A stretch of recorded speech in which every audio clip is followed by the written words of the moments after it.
नमस्कार दोस्तों। जब मैं रात को घर पहुंचा तो मेरी पत्नी ने खाना लगाया। मैंने उसका हाथ अपने हाथों में लिया और कहा, मुझे तुमसे कुछ ज़रूरी बात कहना है। वो शांत बैठकर खाना खा रही थी। उसकी आंखों में कुछ दर्द सा साफ नज़र आ रहा था। अचानक मुझे नहीं पता कैसे कहूँ, मगर मुझे उसे बताना ही था। मैंने बड़ी शांति से कहा, मुझे तलाक चाहिए। लगा जैसे उसे मेरे शब्दों से कुछ फ़र्क नहीं पड़ा, बल्कि उसने मुझसे पूछा, क्यों तलाक चाहिए। मैंने उसके सवाल को अनसुना किया तो उसे गुस्सा आ गया। उसने चम्मच उठाकर फेंक दिया और ज़ोर से चिल्लाई, तुम इंसान नहीं हो। उस रात हमने एक दूसरे से बात नहीं की। वो रो रही थी। मुझे पता था कि वो जानना चाहती थी कि आखिर ऐसा क्या हुआ जो हमारा रिश्ता टूटने की कगार पर आ गया। पर मेरे लिए उसके सवालों का जवाब दे पाना नामुमकिन था। मैं अब किसी और से प्यार करने लगा हूँ। अब मुझे उससे प्यार नहीं रहा। मैंने उससे उसके बरसों के प्यार की सज़ा दी थी। भरे मन से मैंने तलाक के पेपर तैयार किए। उसमें लिखा था कि वह पूरा घर, कार और कंपनी की 30% शेयर ले सकती है इस तलाक के बदले में। लेकिन उसने उन पेपर्स को देखा और उनके टुकड़े टुकड़े कर दिए।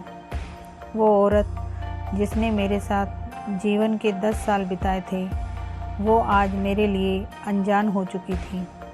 मुझे इन 10 सालों का जो उसने मेरे लिए बर्बाद किए, मगर मैं क्या करूं। जो हो चुका उसे मैं बदल नहीं सकता था, क्योंकि मैं किसी और से, अपनी पत्नी से भी ज़्यादा प्यार करने लगा था। आखिरकार उसके सब्र का बांध टूट गया और वो फूट फूट कर मेरे सामने रोने लगी। मेरे लिए उसका रोना एक तरह से उसकी रिहाई की तरह था। तलाक की यह बात जो कई दिनों से मुझे परेशान कर रही थी, अब बिल्कुल साफ़ हो चुकी थी। अगले दिन मैं घर काफ़ी लेट आया। मैंने देखा कि वो टेबल पर बैठकर कुछ लिख रही थी।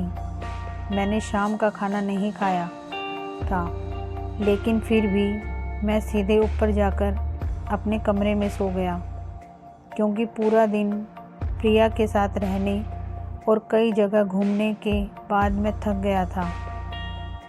वो शायद रात को उसी टेबल पर लिखते लिखते सो गई थी। सुबह उसने तलाक देने की शर्तें बताई। वो मुझसे कुछ भी लेना नहीं चाहती थी। उसे सिर्फ तलाक से पहले 1 महीने का समय चाहिए था।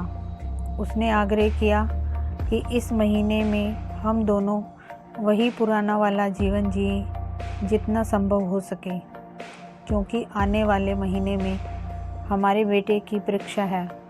वह नहीं चाहती थी कि हमारे टूटे रिश्ते का प्रभाव उसकी पढ़ाई पर पड़े। मुझे भी यह ठीक लगा, मगर वो कुछ और भी चाहती थी। जैसे शादी के दिन मैं उसे उठाकर अपने शयन कक्ष तक ले गया था, उसी तरह हर रोज़ 1 महीने तक मैं उसे शयन कक्ष से उठाकर मुख्य द्वार तक ले जाऊं। मुझे लगा यह पागलपन है, मगर इन आखिरी दिनों को थोड़ा अच्छा बनाने के लिए मैंने उसकी यह शर्त स्वीकार कर ली। मैंने प्रिया को अपनी पत्नी की सभी शर्तें बताई। वो हंसने लगी। उसे लगा मेरी पत्नी कितने भी तरीके अपना ले, तलाक होना तो तय है। मेरी पत्नी और मैं किसी से भी इस दौरान नहीं मिले थे, लेकिन उस दिन जब मैं उसे पहली बार उठाकर गेट तक लेकर गया तो हम दोनों काफ़ी अजीब महसूस कर रहे थे। पीछे से हमारा बेटा भी खिलखिलाकर खुश हो रहा था। अगले दिन यह काम थोड़ा सामान्य और आसान हो गया। वह मेरे सीने से लगी थी और मैं उसकी खुशबू महसूस कर रहा था। ऐसा लगा जैसे कई दिनों बाद मुझे यह खुशबू मिल रही थी, या फिर कई दिनों से मैंने उसके होने का महसूस नहीं किया था। पहले जितनी उसमें वो कसाव नहीं था और चेहरे पर कुछ हल्की झुर्रियाँ नज़र आ रही थी और बाल भी सफ़ेद होने लगे थे। यह वही औरत थी जिसने अपने जीवन के 10 साल मुझे समर्पित किए थे। चौथे दिन जब मैंने उसे उठाया तो वो पुरानी रोमांच लौटने लगी। 5वें और 6ठे दिन वो पुराना प्यार फिर जागने लगा। मैंने प्रिया को इस बारे में कुछ नहीं बताया था। अब उसे उठाना और आसान हो गया था। शायद हर रोज़ यह सब करने का मैं आदी हो गया था। एक दिन वह अपनी पसंद की साड़ी निकाल रही थी, लेकिन कुछ खास नहीं ढूंढ पाई। उसने सांस भरते हुए कहा कि उसके सारे कपड़े बड़े पड़ने लगे हैं। तब मुझे पता चला कि वह काफ़ी दुबली हो गई है और इसलिए मैं उसे आसानी से उठा पा रहा था। मेरे दिल को एक झटका सा लगा। उसने अपने दिल में काफ़ी सारा दर्द छुपा रखा था। पता नहीं कैसे मैं आगे बढ़ा और उसके सिर को छूकर देखा। अचानक हमारा बेटा आया और बोला कि पापा, यह तो मम्मा को उठाकर बाहर ले जाने का समय हो गया है। उसके लिए अपने पापा द्वारा मम्मा को इस तरह उठाकर ले जाते हुए देखना जीवन का अभिन्न हिस्सा बन गया था। मेरी बीवी ने हमारे बच्चे को बुलाया और ज़ोर से उसे गले लगा लिया। मैंने अपना चेहरा दूसरी तरफ कर लिया। मुझे लगा कहीं मैं अपना निर्णय ना बदल लूँ। मैंने अपनी पत्नी को रोज़ की तरह उठाया और बेडरूम से सिटिंग रूम होते हुए हॉल तक लाया।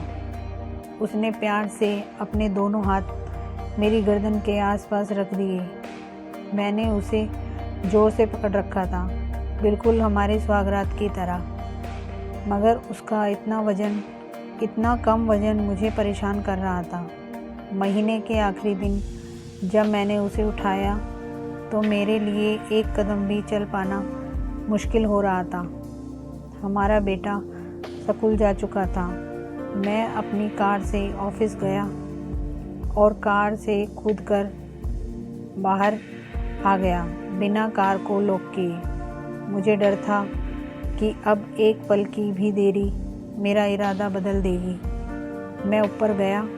प्रिया ने दरवाज़ा खोला और मैंने उससे कहा, सॉरी प्रिया, अब मैं अपनी पत्नी से तलाक नहीं लेना चाहता। उसने मुझे देखा और मेरे सिर पर हाथ फेर कर कहा, तुम्हें बुखार तो नहीं है? मैंने उसका हाथ उठाया और कहा, सॉरी प्रिया, अब मुझे अपनी पत्नी से तलाक नहीं चाहिए। हमारी शादीशुदा ज़िंदगी शायद हम दोनों के ध्यान ना देने की वजह से बोरिंग हो गई थी, लेकिन इसका मतलब यह कतई नहीं कि हम एक दूसरे से प्यार नहीं करते। अब मुझे एहसास हुआ है कि जिस दिन से मैं उसे शादी करके अपने घर लाया था, उस दिन से जीवन के आखिरी दिन तक मुझे उसका साथ निभाना है। प्रिया के होश उड़ गए।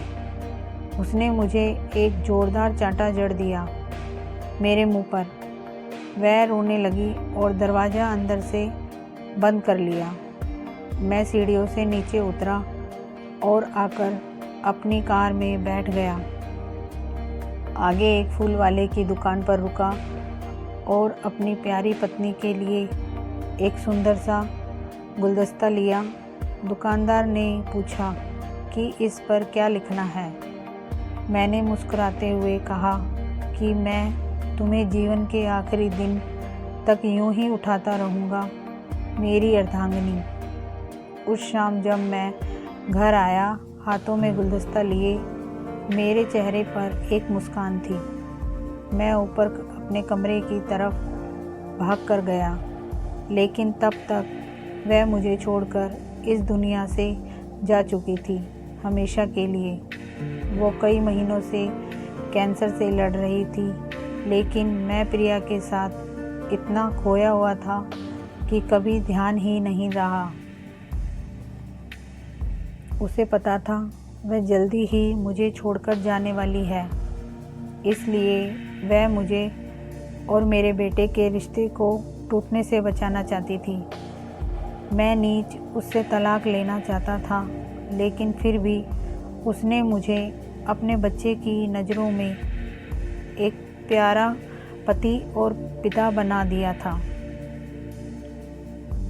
जीवन की छोटी छोटी बातें रिश्तों में बहुत महत्व रखती हैं। बड़ा घर, बड़ी कार और बैंक बैलेंस से खुशियों का हिस्सा ज़रूर बन सकते हैं, मगर अपनों के बिना इनकी कोई कीमत नहीं।